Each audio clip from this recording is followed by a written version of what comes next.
Okay, I'm back. As you can see, I got an image in our due date number 1. As promised, I'm going to quickly talk through hypothesis.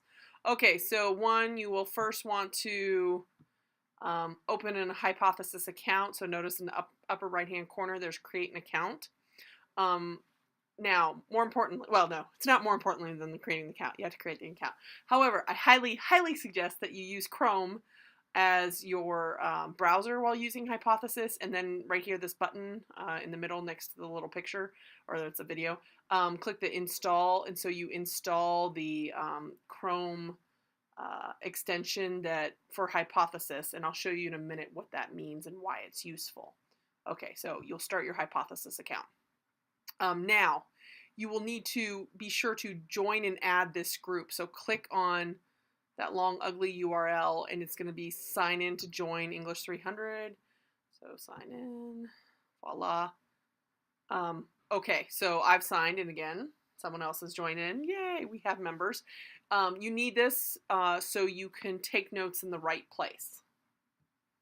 Now, when you are ready to code, basically you're going to be talking on top of Jekyll and Hyde. Oh, I need to add the link back to the book here. Okay, sorry. See, this is one of those things I said I'd make changes. So you're going to code the first half of Jekyll and Hyde. I know the link here is, we'll do it. I will get the link down there too. So we're going to do it in the bartleby.com version. And so what I mean by code is you're going to use the features of Hypothesis to basically have a discussion on top of the book. So if you go into chapter 1 and you're reading along, and hold on, let's get back to the prompt. Narrator, a comment about how the narrator is constructed. So you're reading along and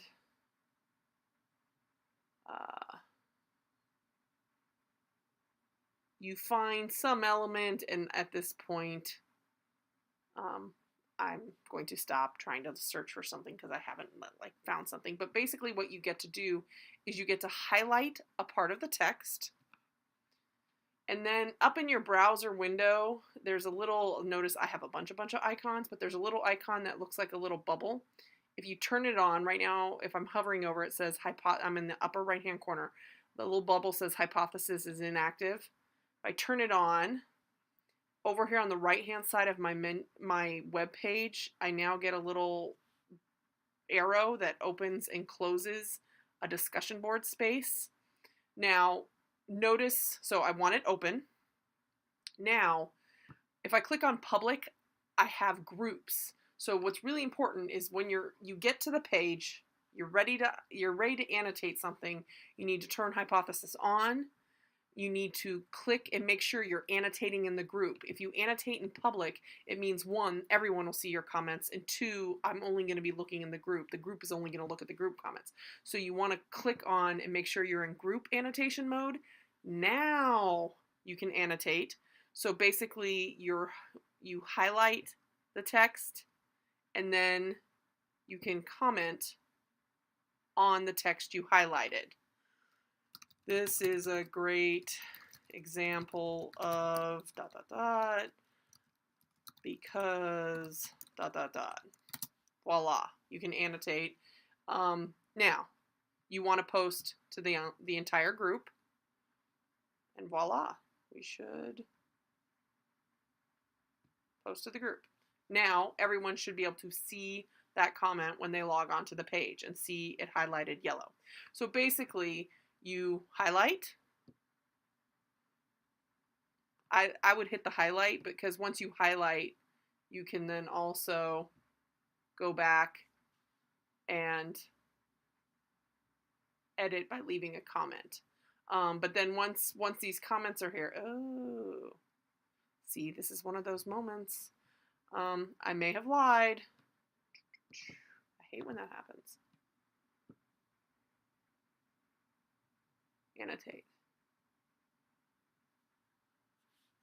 So now I'm curious, what's the difference between highlighting and annotating?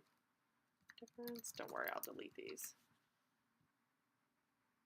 No, I don't think there's any difference because I think you can respond basically, I'm not seeing it, but you have, oh no, there we go. There's a little reply. You'll be able to reply to one another, but you'll definitely be able to see one another's posts. So that's the functionality of Hypothesis. Basically, it's allowing you to highlight and annotate and type notes on top of the text. You, again, make sure you're in the group kind of viewing of it. And then what you'll be doing for the coding is you'll want to read the chapters first. You'll want to do these engage things, and then you're looking in the text for the things I point out. So I'm asking you to identify two separate areas in the text where form and meaning kind of connect in a way based on what you read. And SR, DV, similarity and repetition, or difference and variation. So I'm just asking you to sincerely engage. Now, I will specifically request this. Please make sure you use the terms here to distinguish your postings. So for example, I'm going to go back over here. I'm going to delete these so they're not confusing.